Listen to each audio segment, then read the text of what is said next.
Hi friends, આપ સૌનું આપણી યુટ્યુબ ચેનલ ક્લાસમેટમાં સ્વાગત છે. મિત્રો, આજે આપણે જ્ઞાન સેતુ કાર્યક્રમ અંતર્ગત ધોરણ 6 ગણિત પ્રકરણ 1 વિશે અભ્યાસ મેળવવાનો છે. તો શરૂઆત કરીએ આપણે. સૌ પ્રથમ અહીંયા પહેલા આપેલું છે, નીચે દર્શાવેલા આકારના નામ તો કહો. જે આપણે 3-4માં ભણી ગયા છીએ. પહેલું, બીજું, ત્રીજું, ચોથું આપ સૌ જાણો જ છો કેવો આકાર છે. પાંચમી આકૃતિ છે જેની અંદર 5 ખૂણાઓ છે, માટે એને કહેવાય પંચકોણ. છઠ્ઠી આકૃતિ છે જેની અંદર 6 ખૂણા છે, એને ષટકોણ. 7 ખૂણા હોય તો સપ્તકોણ, 8 ખૂણા હોય તો અષ્ટકોણ. આ રીતે આગળ આવે છે. ત્યારબાદ આગળ વધીએ. આપેલી સંખ્યાને અંકમાં લખો. અહીંયા થોડીક સંખ્યાઓ આપેલી છે, એને આપણે અંકમાં લખવાનું છે. તો એના માટે ખાસ ધ્યાન રાખજો, જે આગળના ધોરણમાં પણ આ ઉપયોગી છે અને અગાઉ પણ તમે શીખી ગયા છો. તો સૌપ્રથમ શું કરવાનું છે, તો કે ભાઈ 3, 2, 2 આ રીતે ખાના કરી લેવાના છે.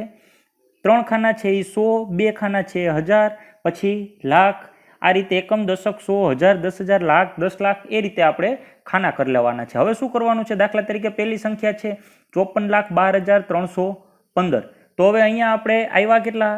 54 લાખ, પછી 12,000 અને પછી 315. તો 54 લાખ છે તો લાખના ખાનામાં આપણે લખશું 54. પછી 12,000 તો હજારના ખાનામાં 12 અને 315 તો છેલ્લે આવશે 315. તો આ રીતે આપણી સંખ્યા થશે 54, પછી અલ્પવિરામ, પછી 12, પછી અલ્પવિરામ ને 315. વચ્ચે જ્યાં જગ્યા છે ત્યાં આપણે શું મૂકી દેવાનું છે? અલ્પવિરામ. અને કદાચ તમે અલ્પવિરામ ન મૂકો તો પણ ચાલે. ત્યારબાદ બીજું જોઈએ, 6,07,202. તો 6 લાખ તો લાખના ખાનામાં આપણે 06 લખશું. જ્યારે બે અંક જ લખવાના છે. 7,000 તો 7,000માં આપણે ખાલી 7 નહીં લખીએ, પણ શું લખશું? 07.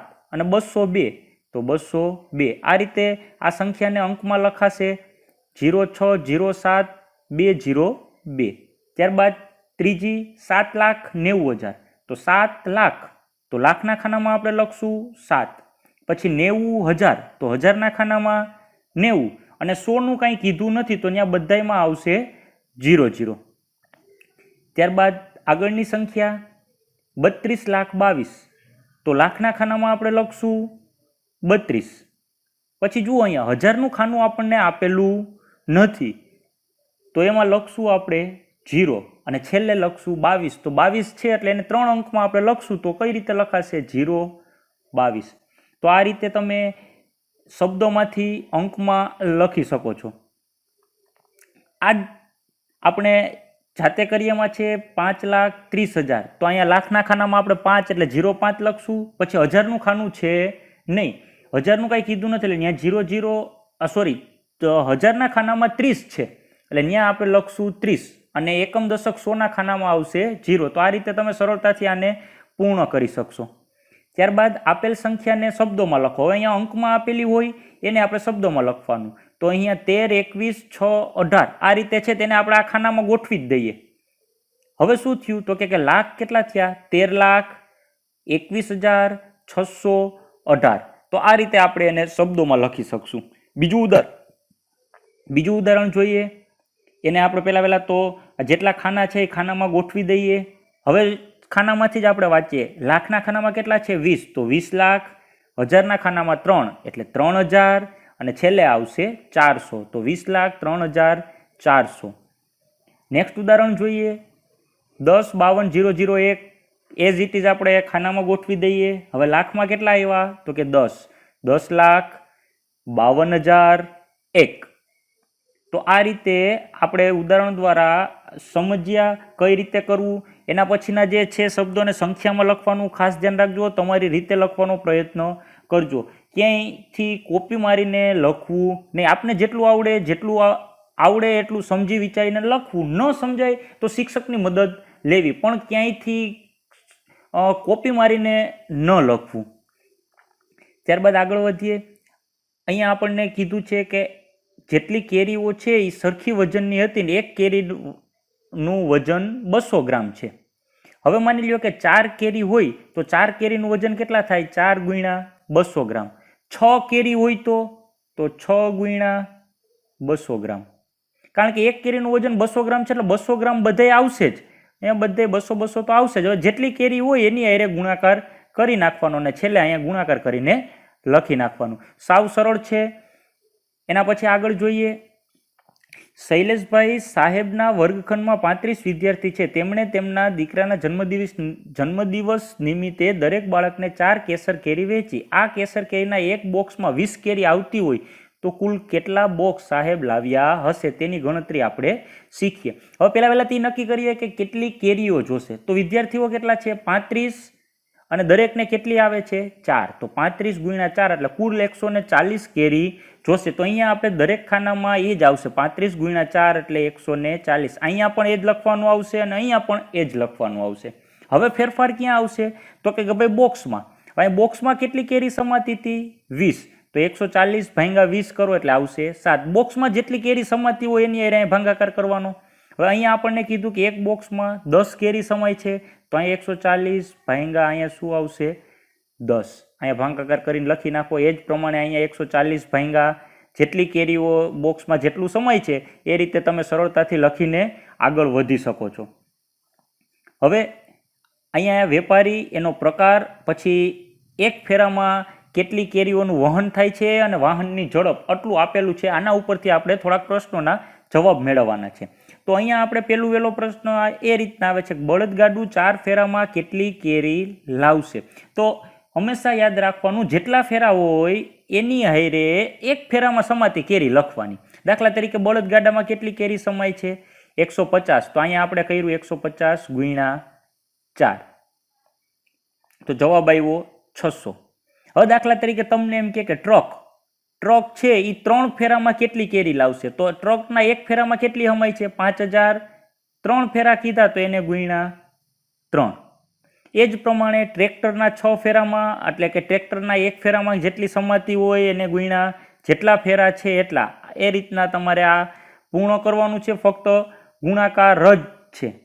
હવે એથી આગળ બીજો પ્રશ્ન એવો છે કે ટ્રેક્ટર 3 કલાકમાં કેટલું અંતર કાપશે. અહીંયા જે આપણને એકમ આપેલો છે કિલોમીટર પ્રતિ કલાક, આ ઝડપ છે.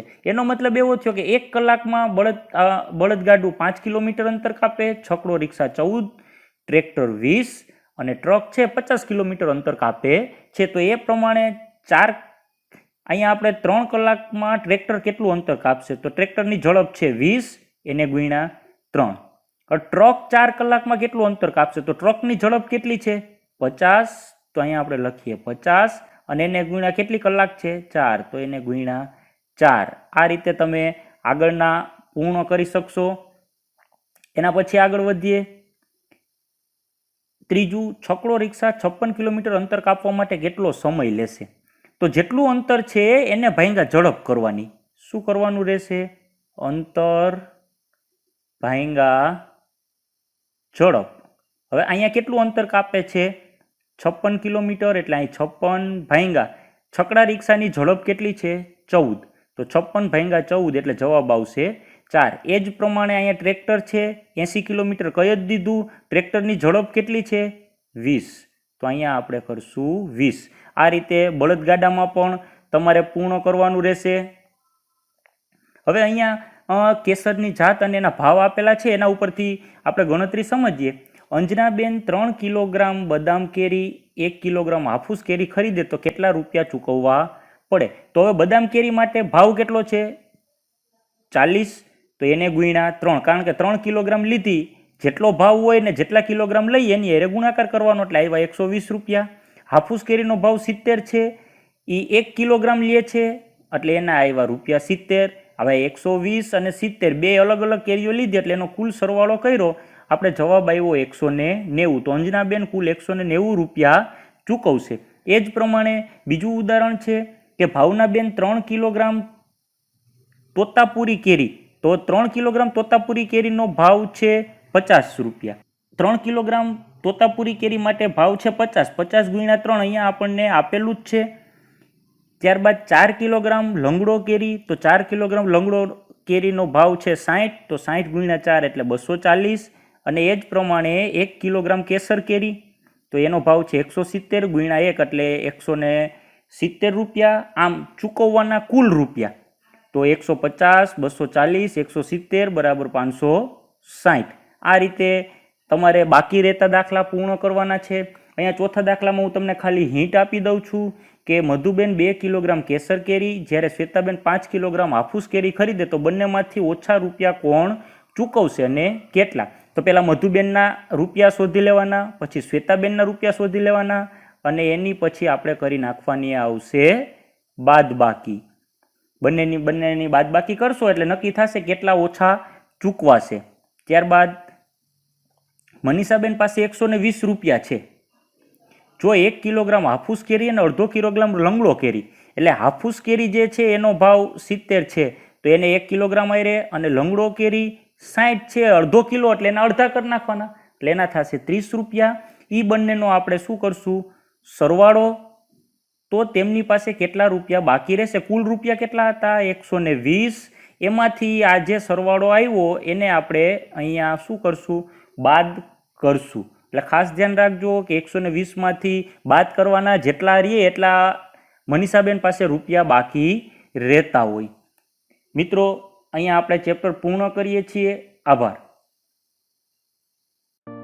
જો તમને આ વિડીયો ગમ્યો હોય તો તેને લાઈક કરો અને તમારા બીજા મિત્રો સુધી પહોંચાડો. આપ હજુ વધુ શીખવા માંગતા હોય તો આપણી ચેનલ ક્લાસમેટને સબસ્ક્રાઈબ કરી બેલ આઇકોન દબાવવાનું ભૂલશો નહીં, અને સ્ક્રીન પર રહેલા વિડીયોમાંથી કોઈ પણ વિડીયો ક્લિક કરી જોઈ શકો છો અને વધુ શીખી શકો છો.